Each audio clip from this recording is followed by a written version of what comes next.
No niin, täällä Ankelsan peittynyt pistää freestyle-räppiä, vaikka ei edes pidä päässä väärinpäin käppiä. San Joseen salsi pipo on mulla päässä, ehkä mä nistan tähän pyyhkeeseen. Sitten mä oon DJ Räkäpyyhe.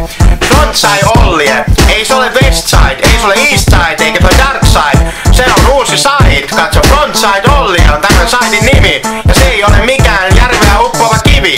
Kato, mutta minua huolestuttaa tämä nimi Robinin. Eikö Robinin tappanut Batmanissa joskus Jokeri jollain rautaputkella? Mutta sitten se taisi nousta kuolleesta. En minä muista enää Batmanin historiaa, niin hyvin pitäisi lukea lehteä vaan.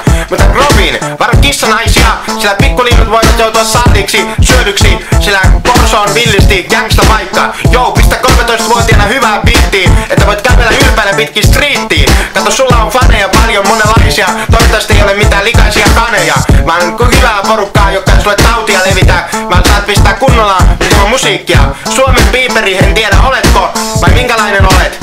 Justini et oo, mutta Robin joo. Robin Hoodi varastaa rikkailta ja antaa köyhille. No sinä otat kyllä kaikilta, kun levytuloja saa. Ja musiikki laulaa ja pauhaa ja pistät ihmisen biittiä ja käytät pitkin striittiä. Hyvä, että sait monta miljoonaa katsojaa. Ei voi sua muuta kuin onnitella vaan. Toivottavasti sait paljon levylatauksia ja voit ostella kaikkia harrastaa taekwondoja.